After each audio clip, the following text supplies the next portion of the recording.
সংশোধন করে দিতে পারে। আমিরে জামাত তারও ভুল হতে পারে, একটা সাধারণ কর্মী সে সংশোধন করে দেওয়ার অধিকার রাখে। মানে পীর সাহেবের ভুল হতে পারে, মুরিদ সংশোধন করে দিতে পারে। কেউ যদি অহংকার বসে বলে তুমি ছোট মানুষ, তুমি কি জানো, তুমি যত কোরআন হাদিস বলো আমি তোমার কথা মানি না, এই হাদিস তার বিরুদ্ধে দাঁড়াচ্ছে। নবী মূসা আল্লাহ নবীকে বারবার বলে যান আপনি নামাজ কমে আনেন, আল্লাহ নবী প্রতিবাদ না করে মূসা নবীর পরামর্শ শুনে বারবার আল্লাহর দরবারে চলে যায়। এ হাদিসে আর একটা নুকতা চলে আসে, এই হাদিসে প্রমাণ করে নবী আলমুল গায়েব না। আমাদের সমাজে এক শ্রেণীর মানুষ বলে না নবী আলমুল গায়েব, নবী সব জানে, উম্মতের খবর কে কি করে সব নবী দেখছেন, নবী হাজির নাজির, এইসব আকীদা আছে না। এই হাদিসটা তার খণ্ডন হয় কিভাবে?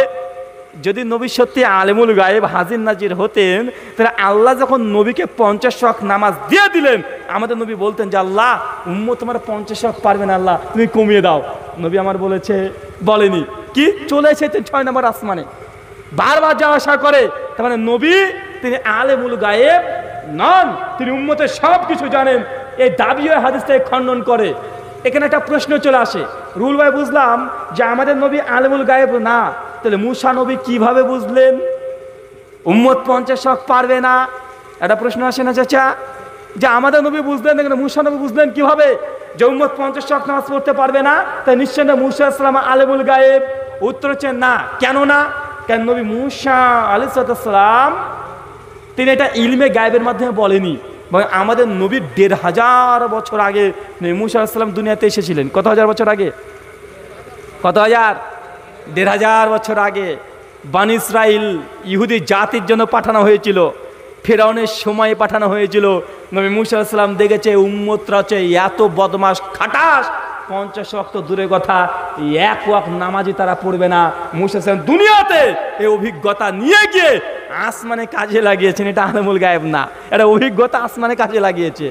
দুনিয়ার অভিজ্ঞতা দেখেছে যে ফেরাউন নিজে রব দাবি করে, আরে দেখাচ্ছি যে একটা লাঠি পেলে যেন সাপ হয়ে যাচ্ছে।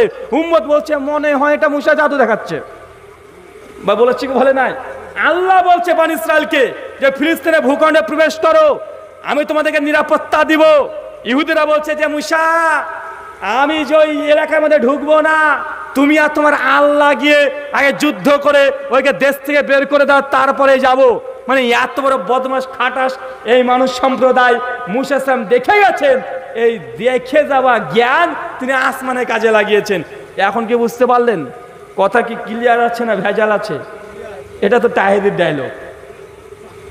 তার মানে বোঝা গেল এখানে যে কোনো নবী রাসূলের ক্ষমতা নাই যে শরীয়তের মধ্যে কোনো কিছু নতুন ঢোকাবে অথবা বের করবে। এখানে আর একটা পয়েন্টে হাদিস থেকে, চাচা আল্লাহ কত ওয়াক্ত নামাজ দিয়েছিল?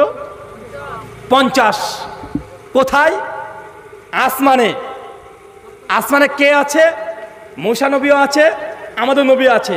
আমার ছোট্ট সাদা মানে সাদা প্রশ্ন, যদি নবী রাসূলের যদি এখতিয়ার থাকে শরীয়তের মধ্যে নতুন কোনো ইবাদত তৈরি করবেন অথবা বের করবেন, তো আল্লাহ নবীকে 50 ওয়াক্ত দিয়েছে, ঠিক আছে।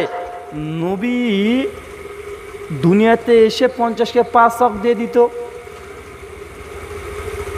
বা মূসা নবী আর আমাদের নবী আসমানে পরামর্শ করতো, বলতো দেখেন আপনার উম্মত 50 ওয়াক্ত আদায় করতে পারবে না, অতএব আপনি উম্মতকে 5 দিয়ে দেন। ভাই বলতেন কি বলতেন না? যদি ক্ষমতা থাকতো বলতেন কি বলতেন না? বলতেন। কিন্তু আমাদের নবী তিনিও সাহস পাচ্ছেন না যে 50কে উম্মতের জন্য 5 করে দিই। মূসা নবীও বলছেন না যে আপনার উম্মত 50 পারবে না, 5 নিয়ে যান, বরং বারবার বলছে ইলা রাব্বিক, যান আল্লাহর কাছে যান, নামাজকে কমিয়ে আনেন, ইবাদতকে কমিয়ে আনেন। ইবাদতকে কমানোর জন্য বারবার নবীকে আল্লাহর দরবারে হাজির হতে হয়, অনুনয় বিনয় করে আল্লাহর কাছে নামাজ কমিয়ে আনতে হয়। তার মানে বোঝা যাচ্ছে নবীদেরকে আল্লাহ এই ক্ষমতা পাওয়ার দেন নাই যে শরীয়তে যেটা আল্লাহ দিয়ে দিয়েছেন সেখান থেকে কিছু বাড়াবে অথবা কমাবে।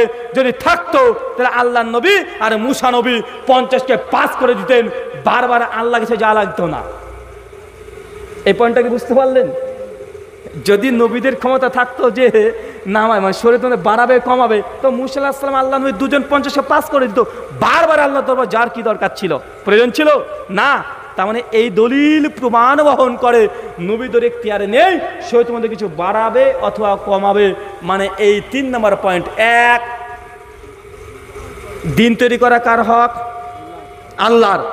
2 নম্বর প্রশ্ন, আল্লাহ কি হককে সম্পূর্ণ করেছে? 3 নম্বর প্রশ্ন, নবী রাসূল তারা কি দিন তৈরি করতে পারে? না। আচ্ছা, রাসূল এটা তো আরবি শব্দ, বাংলা করলে কি হয়? রাসূলের বাংলা কি চাচা? রাসূলের বাংলা কি? বার্তাবাহক, ইংরেজিতে মেসেঞ্জার। ফেসবুকের মেসেঞ্জার আছে না, মেসেঞ্জার। রাসূল মানে বার্তাবাহক। আচ্ছা, বার্তা কি আল্লাহর না রাসূলের? বার্তা কার? বার্তা আল্লাহর। বার্তা আল্লাহ, এটা নবীদের বার্তা নয়, বার্তা আল্লাহর। তাহলে বোঝাচ্ছে নবীদের অধিকার নেই যে সরে তোমাদের বাড়াবে কমাবে। ওয়ামা ইয়ানতিকু আনিল হাওয়া ইন হুয়া ইল্লা ওয়াহয়ুহা। আমার নবী নিজের তরফ থেকে কোনো কথা বলে না, আমি আল্লাহ যা অবতীর্ণ করি আমার নবী তাই পৌঁছে দেয়। সূরা নাজম আয়াত 3 এবং 4। মানে 3 নম্বর পয়েন্ট, রাসূলদের কাজ অধিকার নেই সরে তোমাদের বাড়াবে বা কমাবে। কিন্তু আমাদের হুজুররা এটা করে কি করে না? করে না। মানে একটু আছে এত বড় করে দেয়। ওই যে কে বললো ফরজ নামাজের পরে মুনাজাত নাই? আছে। দলিল কি? আবু দাউদ 1488 নম্বর হাদিস। কি হাদিস? আল্লাহর নবী হাদিসে বলেছে যে কোনো বান্দা যখন আল্লাহর কাছে 2 হাত তুলে দোয়া করে আল্লাহ খালি হাতে ফেরত দেয় না। এই যে একটা হাদিস নিয়েছে, একটা হাদিস। এবার চলছে সুনান তিরমিজিতে, এটা কোথাকার হাদিস? আবু দাউদের। এবার চলছে তিরমিজির মধ্যে, তিরমিজির মধ্যে একটা হাদিস যোগ করছে। আল্লাহর নবী বলেছে ফরজ নামাজের পরে বেশি বেশি দোয়া কবুল হয়। ওই যে এদের একটা হাদিস, ফরজ নামাজের পরে বেশি বেশি দোয়া কবুল হয়। আবু দাউদের হাদিস, 2 হাত তুললে আল্লাহ খালি হাতে ফেরত দেয় না। এবার চলে আসলে বিদায়া ও নিহায়া, এই গ্রন্থে এসে বলছে আল্লাহ নবী বলছেন কোন জামাত যখন একসঙ্গে দোয়া করে আল্লাহ কবুল করে নেয়। এমন 3 প্রান্তের 3 খানা হাদিস নিয়ে আমি হুজুর পণ্ডিত করে বলছি, অতএব ইয়া থেকে প্রমাণিত হলো ফরজ নামাজের পরে মুনাজাত জায়েজ। করছে কি করছে না কথা বলেন? এখানকার একটা হাদিস তিরমিজির, কি হাদিস? যে ফরজ নামাজের পরে দোয়া আল্লাহ বেশি কবুল করে। চলে গেছে এবারে আবু দাউদে, কি 2 হাত তুলে দোয়া করলে আল্লাহ খালি হাতে ফেরত দেয় না। তাও চলে গেছে আল বিদায়া ওয়ান নিহায়ার মধ্যে, ওখানে এসেছে আলাবিন হাজরামি থেকে যে কোনো কম যখন জামাতবদ্ধভাবে আল্লাহ চায় আল্লাহ এই দোয়াটা দ্রুত কবুল করে নেয়। 3 প্রান্তে 3টা হাদিস দিয়ে আমি একজন হুজুর ইঞ্জিনিয়ার পদ্ধতিতে সমীকরণ দিচ্ছি। অতএব ইয়া থেকে প্রমাণিত হলো ফরজ নামাজের পরে মুনাজাত করা এটা মুস্তাহাব। এটাকে বলা হয় সরে তোমাদের তৈরি করা। আমাকে একজন রাগ করছেন নাকি? আমাকে একজন বলছে যে ভাইজান এই নামাজের পরে তো হাত তুলে মুনাজাত করি, এটা খারাপ কি পেলেন?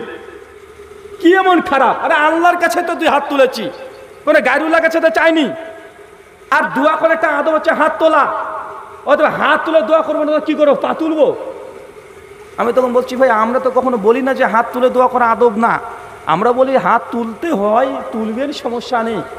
তো ভাইজান বিবাহিত না অবিবাহিত? বলছে বিয়ে করেছি। বাচ্চা আছে? হ্যাঁ আছে। আনছি। তার মানে যখন বিয়ে যখন করেছেন বাচ্চা যখন আছে, মাঝে স্ত্রী কাছে ইন্টারকোর্স করতে যেতে হয় না, মানে সহবাস করেন না? বলছে হ্যাঁ করি। দোয়া মুখস্থ আছে? হ্যাঁ আছে। আচ্ছা, সেই সময়তে যখন হয় সেই সময় মসজিদে হুজুরকে ডাকেন নাকি? হুজুর এখনই খেলা শুরু হবে, আপনি তাড়াতাড়ি বাড়ির পেছনে এসে মুনাজাত শুরু করেন। স্বামী স্ত্রী আমরা আমিন আমিন বলে তারপরে শুরু করব। ভাই সহবাসের পূর্বে দোয়া আছে না নাই? আছে না নাই? সেই সময় কে কে হাত তোলেন বাবা? কারণ আপনি যে বলছেন যে আপনি যদি ফরজ নামাজের পরে সম্মিলিত মুনাজাত আবু দাউদ, তিরমিজি, আল বিদায়া নিহা 3 হাদিসের 3টে অংশ নিয়ে যদি জোড়াতালি দিয়ে একটা ইবাদত তৈরি করতে পারেন, তো আমি তো আপনাকে ফরজ যখন আপনি স্ত্রী সহবাস করবেন সেই সময়তে এই দলিলগুলো দিয়ে পাড়ার লোককে ডেকে আনে আপনাকে মুনাজাত করার পক্ষে ফতোয়া দেওয়া সম্ভব নয়। কারণ স্ত্রী সহবাসের পূর্বে দোয়া আছে, একটা দলিল নিলাম। আল্লাহ হাসানের ওই হাদিস নিলাম, জামাতবদ্ধভাবে দোয়া করলে বেশি বেশি কবুল হয়। আর আবু দাউদের হাদিস যে 2 হাত তুলে দোয়া করলে আল্লাহ খালি হাতে ফেরত দেয় না। এখন ফরজ নামাজের শেষে যেমন আপনি এইভাবে দলিল দাঁড় করিয়ে আর ইবাদত তৈরি করছেন, বা স্ত্রী সহবাসের পূর্বে এই দলিলগুলো দেওয়া যাবে না? তাহলে চাচা বাথরুম ঘরে যান, প্রস্রাব পায়খানা ফিরতে দোয়া আছে না নাই? কারা কারা হাত তুলেন? বাথরুম ঘরে ঢোকার সময় 2 হাত তুলে দোয়া করেন নাকি কেউ?